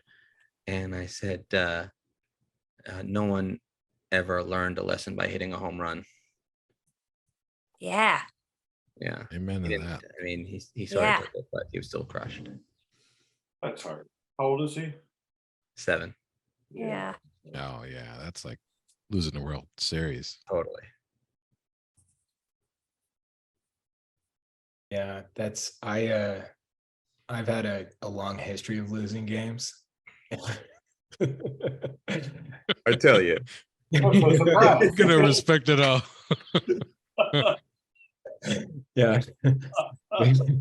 I would say that that's maybe my strongest skill set. Being able to take a good loss. Yeah, well, having good sportsmanship. Dude, Yeah. that is life a skills terrible for loss. real. Yeah. When I was a little kid, I was the goalie, which is a terrible situation to put a kid in. Oh It's no. maybe the Well, that's worst. the highest pressure. It's the highest pressure. And I made an incredible save. This is the most embarrassing thing I've ever done in my life. I made an incredible save, like a game-winning save. And I went to kick the ball. And it just went, I was probably like 9. It went straight up in the air. Just like straight, you couldn't do it on purpose. It went straight up in the air. And it came down and I just caught it. Like, Is that a violation? Is that like a handball? yeah, it was a violation. And so they were like, looks like we got to do a shootout. And so we like lost the most important game ever. It was like everybody was like on Team Timmy, and then they were like, this kid sucks. What is Aw. I mean, there's somebody somewhere that's still mad about that. So yeah, like they were like, They all live in Timmy's head.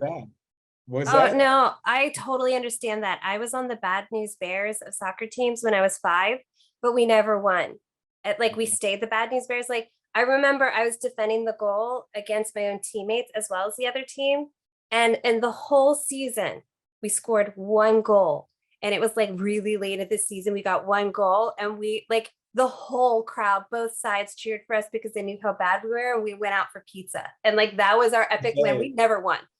Do you think that that was one of those situations where they like talked with the other team? They're like, Oh yeah. the game, let them score.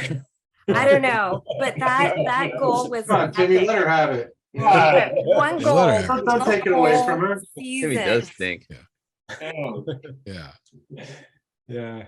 Just because you lost, come on. You were so bad. No.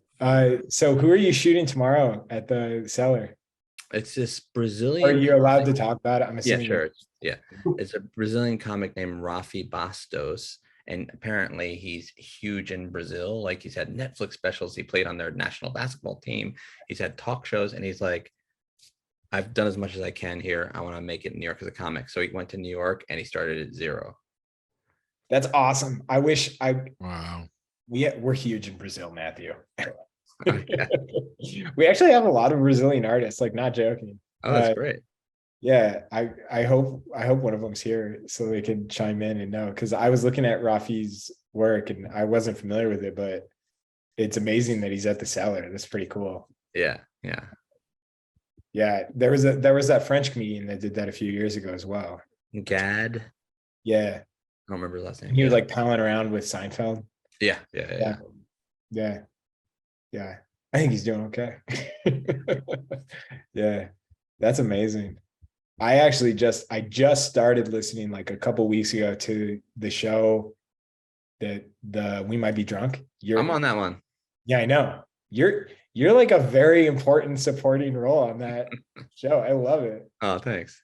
Yeah, I love that show. It's amazing. I love that show. Somebody just sent me a link to the Mark Norman bachelor party episode. Yeah. Oh my God, that was just amazing. Just like the Dave Attell. listening to Dave Attell off mic, just like talking is fascinating. Yeah. Shane Gillis. Yeah. And absolutely I'm a huge fan of Will Sylvans now. Did you see the voices he does? He does great impressions. Was he really? I I know mean, Godfrey. You talking about Godfrey? no, didn't Will do? Oh, Will not do? Will Sylvans. I'm sorry. I meant Godfrey. Yeah, Will Sylvan. Godfrey's impersonations of like, That's what I meant. Sorry. oh, no. Yeah, like his impersonations of oh my God, what I'm trying to think. It was just, yeah, it's insane. And then him, Shane Gillis doing Trump and Godfrey doing Trump to each other. It's like so great because they're doing like different types of Trump. Yeah. Different iterations of his life. Yeah, it was nuts. Yeah. And then Joe DeRosa is amazing. I'm becoming Chris Farley right now where I'm like, and then that time. Yeah. Before I fall into that rabbit hole, I just want to tell everybody, start posting your work to Instagram, use hashtag illustration isolation and tag at negative collection. It's negative collection, right? Not at negative collection and at visual arts passage. Yeah. So I will leave you with this and thank you guys very much for doing this. Really appreciate it. Matthew, thank you. We very Thank you for letting us. And I'll just say this might find my parting shot. My wife told me, come over, there's nobody home. I came over, there was nobody home. That's Ronnie Dangerfield. I got no respect from anyone. Thank you. You saved me. All right, bye guys. Bye. Thank you. Yeah. That was Nice great. guy. That was great. I like it a lot. That's my Dumb and Dumber. This is the soundboard I put together, everybody. It's the best I could do. Did you have a newsreel? Like, did you load a newsreel thing? Oh, I did. yeah. I've got news, I've got game show, I've got running out of time on an answer. I've got a couple. I heard it all, Cassandra, today. It's great. I ran through all of them. I have like This is why he hasn't answered his phone in 5 days, you know. yeah. I told John, I said, I know this is a sale period. I know this is when we're supposed to be enrolling, but I need $2,500. No, I'm just kidding.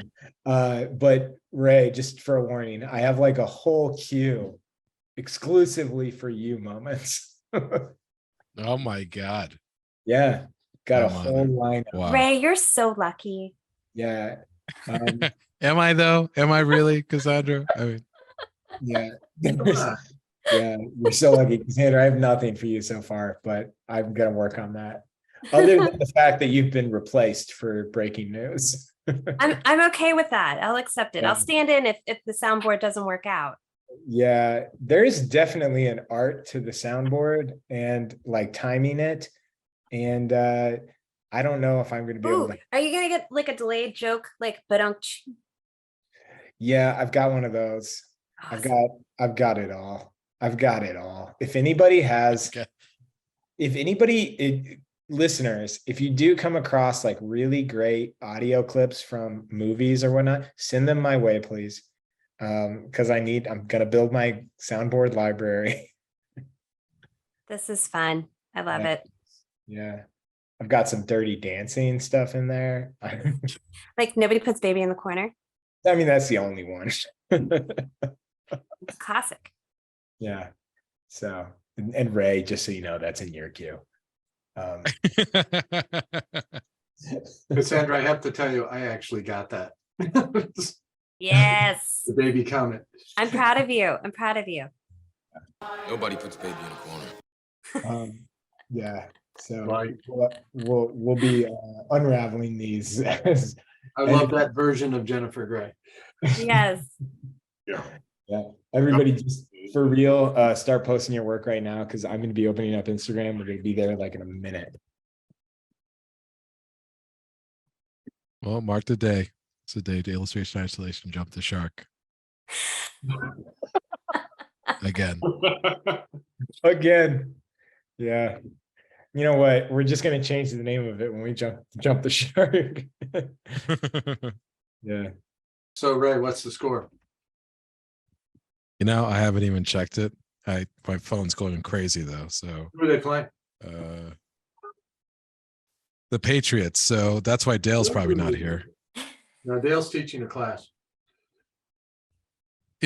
Not today though. He's not. He's looking at his phone.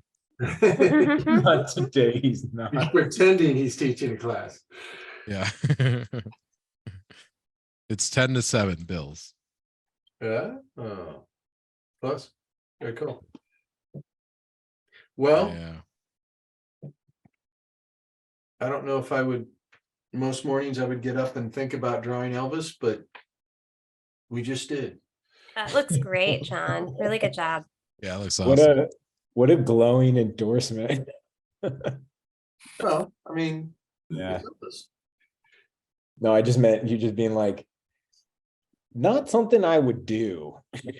No, no, it's not something I would think about doing. Oh, I see. Without the inspiration of something, you know, hell, I mean. But I'm an illustrator. I mean, that's what we Yeah. do most of the time. You're drawing, you're solving somebody else's picture. Hey, Timmy, can you go to the very first image in the, This one? yeah, Yeah, looks great. I can make that. Wow, That's awesome. here we go. Wow. Let's do this. I'm gonna have to just, it's not working for some reason. Sorry, guys, 1 second.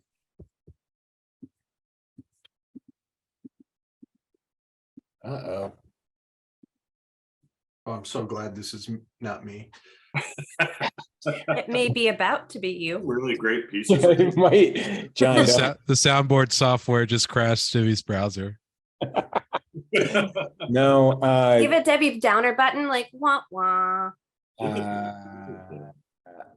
I do, but I'm a little busy right now. The soundboard just closed Visual Arts Passage doors. Here's the deal. We are gonna have to view thumbnails tonight, everybody. I'm so sorry. That's okay. I Yeah, like that. yeah. I love that one of the women. I wish I could make Oh, it. the shadows on that is lovely. Wow, it's Oh, beautiful. wow. Yeah. It's gonna crop Too bad, everything. it's too bad Timmy can't open up Here. the whole thing. Here, give me 1 second. I'm gonna try a different browser, just if we can't get it to work in another browser, but talk amongst yourselves. Why is a partridge neither a partridge nor a family? Discuss. Discuss. Oh man. See, Cassandra. And he replaced you with a soundboard with the machine. I just I want everybody to realize this. You should pay him a special visit. Send him a Yeah. package. You What's have a the thing demo is, tape of I just feel like Josiah's. I'm really dating myself here because so many people are not going to even realize what I just put. This is an incredibly frustrating time to have two-factor authentication. That's Where you're another like, soundbite you got to do. Yeah. Two-factor authentication. Yeah. And so let's see. And if this doesn't work, I apologize, everybody, but we'll make the best of it.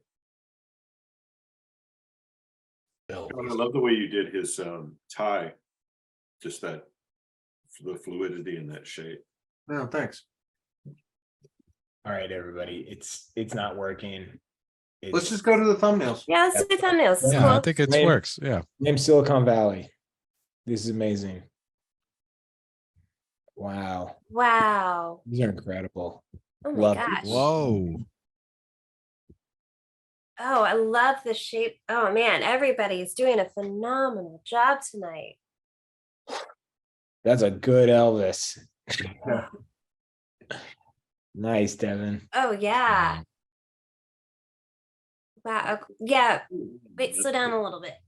Okay, I'll go slower. I'll go. That Ali right in the middle is really nice. Yeah. Wow. Really love it. Ooh, I love the ink all the way over on the left.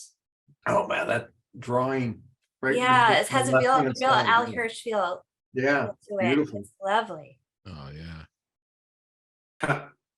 That Wow. drawing makes sense. Great stuff. Whoa. Oh my goodness. Not gonna lie, my hand is gonna cramp from this smooth scrolling. Wow. I mean, Ali I'm in the trying to center. like look Holy at all of moly. them. I'm so impressed.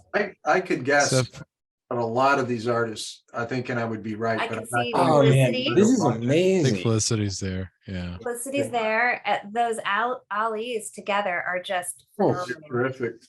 And the Elvis is above and Elvis is below. I mean, everybody.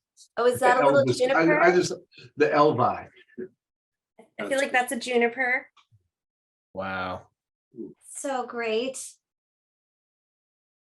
Oh, I love that drawing of the woman on the subway there. Really, really well done. Great shapes to it and the figures. Okay, I know that's really Marcy captured it. Sanders right there. That's really great. So good. Mhm. I just want to, I'm going to be going through this later myself for sure. Oh, Marcy, I love how you handled that. I always know Marcy. Very great job. identifiable. Wow. Everyone, you were just on Great it work, today. everybody. That's awesome. That middle one. I Yeah. love that this is like 6 Ali together. Like, look at that. Look at how beautifully everyone handled that and how differently everyone handled it. And it's all successful. Wow. Sorry, 8 of Ali Wow, together. look at that. Look at that right the alley on the Beautiful. left in the middle Wow. right now. And then the one in the Yeah. middle. Is that AJ? Is that Gary? Is that Oh, that's AJ. Gary? That looks like Gary for the Ali. Below looks like AJ. Right. Wow. Beautiful. And if we're wrong, I apologize, but they're good. And I can see the layout of everyone in the subway. That looks fantastic. It's very light, but I like the bones of that one there. This is hilarious. Oh, it's so good. Oh, and that looks like another Felicity. It's a Felicity. That's Wow, cool. look at the one Ooh, I right in the love middle the on the two left. women. The two women. Yeah. That's really well done. So good. The one below it is really well done too. Really, my- wow. And the Elvis. Same person. Killer. Beautiful Same job. artist. Is it? I don't know. They look real different, but they're beautifully done. Everybody, I promise I will like look at it personally to know whose names everyone is, but you all are Yeah. doing such a wonderful job. That's the first thing I'm doing after this. Yeah. Yeah. Really great night. Yeah. And sorry, everybody. I'll double check next week. I After know that's Leslie. That's cool. Really cool Elvis there. I'm loving this so much. It is a totally different experience seeing it on a grid. wow, look at that! Look at that drawing of on the left of the line and the alley. Yeah. behind it. That is terrific. Wow. Nice combo of line and shape. This is Marcy. Yeah. The collage Elvis is sicker. Juniper Oh, that whole row. Nicole in the Yeah. middle. So cool. Yeah. I can tell that's Jeff. Yep. This Really is fun kind of- Elvis. This is kind of fun every once in a while to do, to be like, and then they guess who did what. Look at that bottom right there. Look at Yeah, that. like this. I wish this one. So would- great, Peter. I'm so excited about that. Way to go, Peter. That's killer. Oh wow, Peter. Congrats. Yeah. Peter, illustration. Everybody else that got in. Big shout out, illustration program student right there. Society of Illustrators jury selection. Yep. Well, Ed was- and how exciting. Don got gold. Yeah. But What? more Say that importantly- again? Patrick? Don, yeah. you want a gold medal? Yeah. Good for him. What? Yeah, for Oh, I his gotta like send him a Detroit message. series. Wow. Wow. This was an awesome night. We got to hang out with Salacuse, which is always a treat. And you guys are all amazing. Seriously. Thank you so much. Timmy, you're amazing. And I'm excited about your soundboard. Jimmy, Ray, Cassandra, Bill, Matthew. Thank you so much. That was a really fun night. Thank you Everybody guys. have a good one. Thank you, Have a everyone. good week. Night. Go Bills.